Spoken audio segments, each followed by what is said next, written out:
Estamos de regreso en Conexión Global Prime. Seguimos el análisis de lo que está ocurriendo actualmente en Venezuela y por supuesto ya está con nosotros Raúl Sor entonces para analizar todo esto en detalle. ¿Cómo estás, Raúl? Hola, Alicia. Bueno, conmovido por esto que ocurre.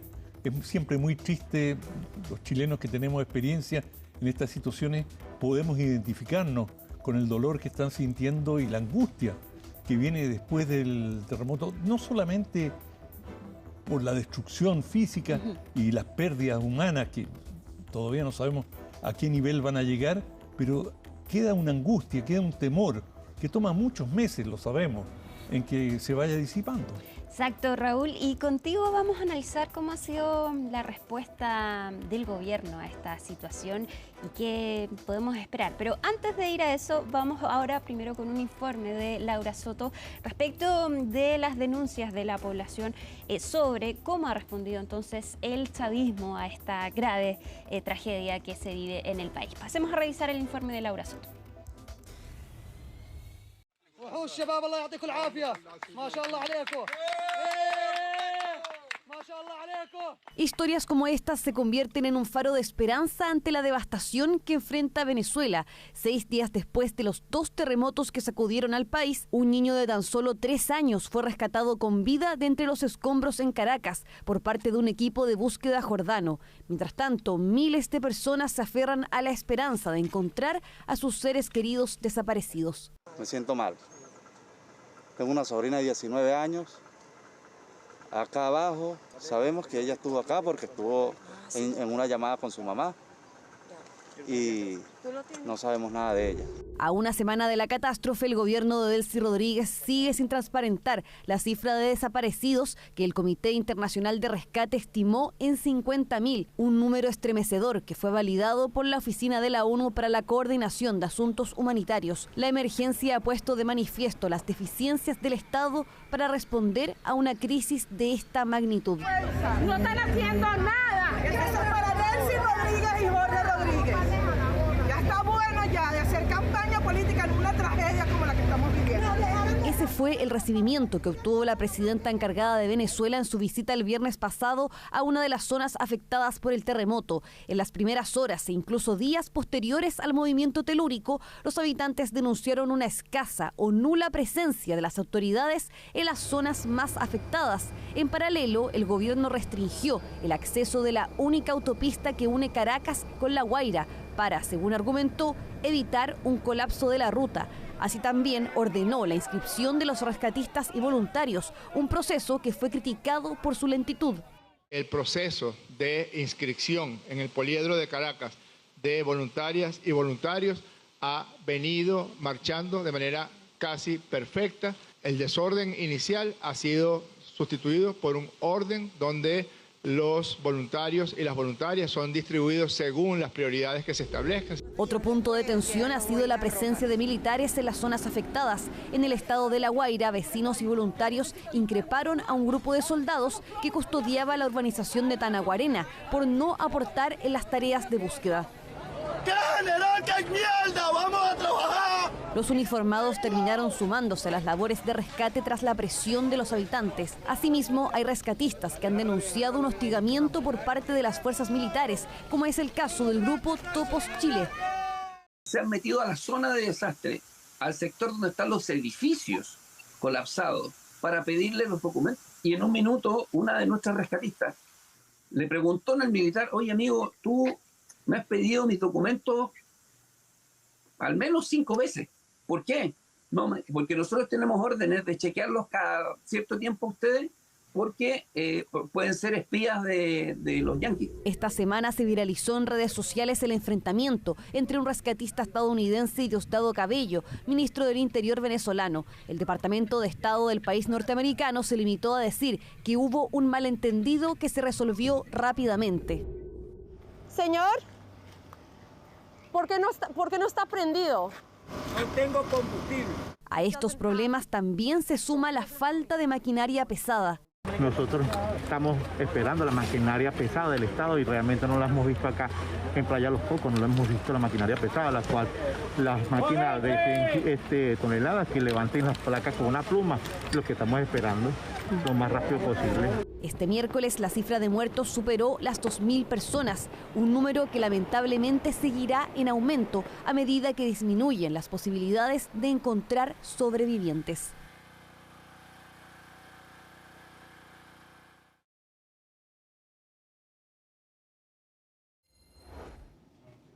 Y ahí teníamos entonces el informe de Laura Soto. Y Raúl, hay una coincidencia de que probablemente esta es la mayor prueba de fuego para el gobierno de Delcy Rodríguez. ¿Cómo actúa frente a esta emergencia? Absolutamente, y te digo, esto es así para cualquier gobierno en cualquier lugar del mundo. Esto, digamos, es una prueba decisiva que va a marcar si este gobierno puede continuar o finalmente esto va a ser la gota que colmó el vaso. Esto está por verse, pero te quiero decir de que Venezuela ya tenía algunos antecedentes históricos del siglo XIX de terremotos, de un terremoto brutal que tuvieron en 1822 y en 1812. Y en 1812 tuvieron un terremoto devastador y allí estaba Simón Bolívar. Y Simón Bolívar en ese momento, cuando enfrentaba a las fuerzas realistas, a los españoles, tuvo una frase que está en muchos muros en Caracas. Y esa frase dice: si la naturaleza se opone, lucharemos contra ella. ¿Qué quiere decir con eso? Con eso quiso decir que nada va a detener al ejército patriota, nada va a detener a la independencia, pero claro, si tú lo sacas de contexto, es un poco aberrante decir que tú vas a luchar contra la naturaleza.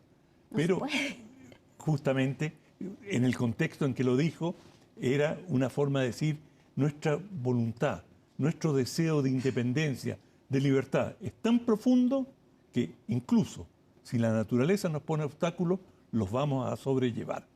Bueno, desde entonces, y en ese terremoto, fíjate, murieron, según algunas estimaciones, unas 30.000 personas. Es decir, fue un terremoto, y piensa que la población era mucho menor. En aquel entonces, probablemente también la construcción era menos resistente, pero igual fue un terremoto devastador y que, claro, planteó un cierto rechazo en la lucha independentista, pero en definitiva no era desconocido para los venezolanos, porque este episodio está marcado en la historia del país, que esa región, y era justamente La Guaira, Caracas, las que fueron las más afectadas en aquel terremoto. Carabobo, esa fue la zona que más padeció en aquel momento y que coincide con la actual. Y bueno, de ahí uno saca una lección, que los terremotos y las grandes desgracias naturales pueden tener un efecto fortalecedor, pero en la mayoría debilitador. Y fíjate, grandes cambios en la historia se deben a grandes desastres naturales o también desastres humanos, me refiero por desastres causados por seres humanos, como las grandes guerras. Los mayores cambios de regímenes en la historia se han dado por grandes guerras. La Primera Guerra Mundial trajo o le abrió las compuertas a la Revolución Rusa y a la creación de la Unión Soviética, es decir, el colapso del zarismo en Rusia en gran medida se debió al fracaso del ejército ruso en la Primera Guerra Mundial, y eso, naturalmente, las grietas que se abrieron en aquel momento en toda la estructura del Estado ruso, abrieron las compuertas para que los comunistas se hicieran del poder.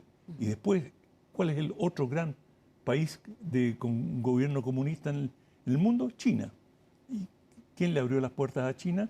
La invasión japonesa a China y la lucha de resistencia que lideró en buena medida el Partido Comunista Chino fue el que permitió que la Revolución China triunfase y que hasta hoy día el Partido Comunista sea la fuerza gobernante en China. Dos desastres, digamos, creados por el ser humano, dos guerras. Pero en América Latina hubo un gran cambio también por otro terremoto. A ver. Y ese fue en 72. en Nicaragua. Sí. Y en Nicaragua, justamente el 72, hubo un terremoto, estaba gobernando Anastasio Somoza Debayle, digo el segundo apellido, porque como era una dinastía, hubo varios Somozas, y bueno, este Somoza Debayle, ¿qué pasó? Managua quedó completamente demolida, se vino abajo, quedó todo en ruina. Yo visité mucho más tarde, allí por el año 80, Managua, y era impresionante cómo la ciudad no había sido reconstruida.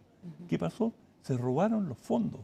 Hubo un gran movimiento de ayuda internacional para la reconstrucción de Nicaragua y todo eso se escurrió, no llegó a destino y distintos personajes, con la tolerancia del gobierno, se hicieron de estos fondos y esto fue lo que marcó el fin de la dinastía de los Somoza y generó, profundizó las raíces. Ya había un movimiento, pequeño movimiento de resistencia, entre los cuales los sandinistas eran una parte, pero también había una oposición, digamos, no insurgente, y gradualmente la rabia, la frustración de los nicaragüenses culminó en el año 80 con el triunfo de los sandinistas que hasta hoy permanecen en el gobierno bajo distintas formas, pero es un gobierno sandinista el que continúa allí. Y eso,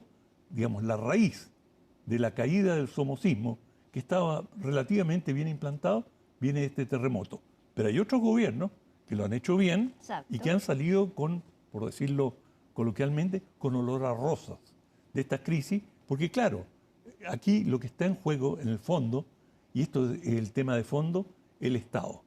Y si tú países que tienen un Estado en forma, que tienen un servicio de salud razonable, que tienen una capacidad de reconstrucción, bueno, pueden sobreponerse a esto. Pero aquellos que no lo tienen quedan absolutamente a merced de las circunstancias, que es un poco lo que estamos observando en Venezuela. Ahora, Raúl, nosotros no podemos adivinar el futuro, no tenemos la bola de cristal, una frase que he aprendido de ti. Claro, pero podemos ver ciertos paralelos de lo que está ocurriendo en Venezuela. Un Estado, claro, débil, podríamos decir así, pero hay un punto importante, el tutelaje de Estados Unidos, que también puede ser un factor a considerar en esta tragedia. Delcy Rodríguez ha tenido que aceptar toda la ayuda internacional, pero también quizás puede ser que acá se consolide este tutelaje estadounidense, que aproveche esta oportunidad entonces para estar más presente en el país. Yo pongo en duda que el gobierno del presidente Trump quiera hacerse cargo de la situación en Venezuela.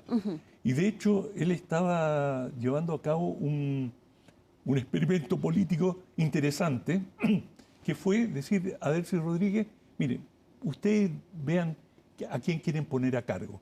Siempre que hagan a grandes rasgos lo que nosotros queremos, me refiero a Estados Unidos, nosotros estamos satisfechos con eso.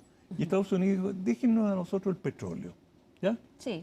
Y no es que nosotros les vamos a robar el petróleo, nosotros lo vamos a administrar, lo vamos a vender, ustedes van a obtener recursos de estas exportaciones, pero nosotros vamos a decidir a quién se vende. Y como lo hemos comentado en otras ocasiones, dijeron, mira, mejor no vendérselo a los chinos. Se lo pueden vender a cualquier otro país, pero a China no, porque claro, Estados Unidos está tratando de bloquear hasta donde le sea posible los insumos vitales para China, y uno de ellos es petróleo. De manera que ese es el arreglo a grandes rasgos que ha establecido con Venezuela.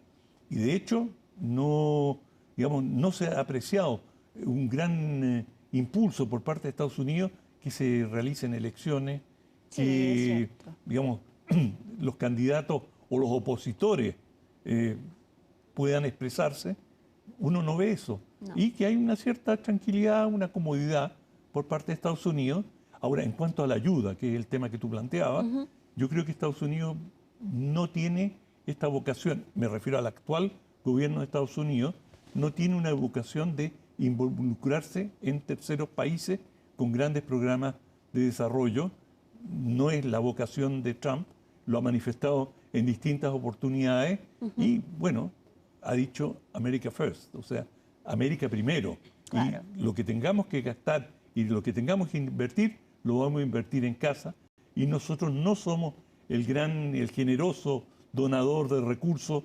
Es decir, si los venezolanos quieren reconstruir su país, por favor, o sea, no los vamos a privar de nada, pero no nos pidan a nosotros que nos hagamos cargo. Y si uno ve qué es lo que ha pasado en Gaza, donde Estados Unidos asumió la responsabilidad y dijo, nosotros vamos a hacernos cargo de la situación en Gaza, bueno, uno ha visto que la población gazatí ha quedado desolada, con una enorme destrucción de vivienda y con una situación tremendamente precaria, y bueno, y Estados Unidos no se ha hecho presente. De manera que no veo que en Venezuela va a ser muy distinta la situación. De manera que lo que pueda ocurrir va a depender en principalmente de los propios venezolanos. ¿Será esta una oportunidad para la oposición venezolana? Le pregunto por la intención que tiene María Corina Machado de volver al país, pero ella dice que el estadismo cerró el espacio aéreo para impedirle la entrada. Ahora también hay que decir que el aeropuerto de Maiquetía sufrió daños considerables, que no tiene el uso de todas sus pistas. ¿Pero podría ser una oportunidad para la oposición venezolana? Mira, si Estados Unidos quisiera que María Corina Machado volviese, ya estaría ahí. Estaría en Caracas. No te queda ninguna duda de eso. Tiene los recursos, los medios. Habría llegado en un avión Hércules de la Fuerza Aérea estadounidense, la habría desembarcado y alegremente ella habría vuelto a Caracas. Yo creo que en estos momentos, y lo ha dado a entender el Departamento de Estado, que en este momento el retorno de María Corina Machado no es algo oportuno. De manera que, y uno se pregunta qué es lo oportuno o no, digamos, sin entrar en absoluto si es conveniente que ella vuelva o no vuelva. De todas maneras, ella es venezolana y si quisiera volver a su país está en su derecho a hacerlo. No es un tema que le corresponda a nadie discutir, pero el asunto es cuál es el porvenir político que tiene ella en las circunstancias actuales. La coyuntura se presta para un cambio de régimen más radical en Venezuela, o habrá que seguir un poco la pauta de lo que ha planteado Estados Unidos. Vamos a colocar un gobierno de administración que nosotros estamos pauteando, le estamos dictando ciertas normas que hasta el momento ha acatado, y por lo tanto Estados Unidos se ve satisfecho cómo avanzan las cosas y está dictando los ritmos, y habrá que ver cómo este terremoto y, digamos, el descontento o la desazón que esto produce va a actuar sobre el conjunto de los venezolanos. Es decir, yo creo que acá hay una gran incógnita y que todos estamos mirando con la mayor atención cómo evoluciona la situación. Claro, Raúl, pero para verificar si estamos en la misma página. Porque por un lado, claro, sí, este tutelaje de Estados Unidos podría favorecer a que Delcy Rodríguez se mantenga y que siga el status quo, que claro, se resuelva la tragedia primero, entonces no hay momento para hablar de elecciones y nada de ese tipo. Pero por otra parte, esto podría llevar al descontento de los venezolanos y a exigir un cambio de gobierno. Esas son las dos vías que tú ves. Yo creo que el descontento va a existir de todas maneras, y que, digamos, la angustia y el dolor que está viviendo el pueblo venezolano no lo vas a poder curar con ninguna medida paliatoria. Es decir, esto es algo muy profundo, y cuando uno comienza las investigaciones por los volúmenes que tú dabas al comienzo del programa, de edificios, de construcciones, es decir, lo que ha perdido el país, que ya estaba en una situación bastante crítica económicamente, hemos hablado muchas oportunidades de eso, la situación era muy insatisfactoria, incluso se ha hablado mucho del hambre que ha padecido el pueblo venezolano.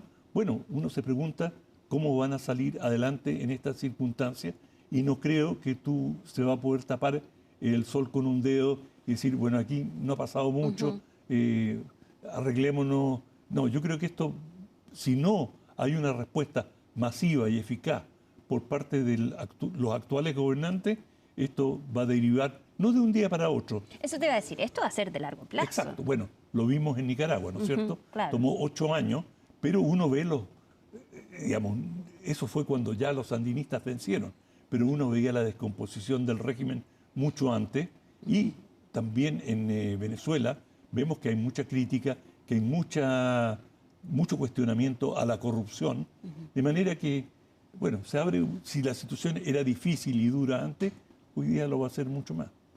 Raúl, muchas gracias por tu interesante análisis. Y nosotros nos despedimos juntos. Este programa de Conexión Global, entonces, viendo lo que está pasando en Venezuela, claro, falta mucho por ver cómo se resuelve esta situación, pero por supuesto estamos atentos entonces a lo que está ocurriendo en ese país. Yo me despido, pero por supuesto siga en CNN Chile. Que estén muy bien. Buenas noches.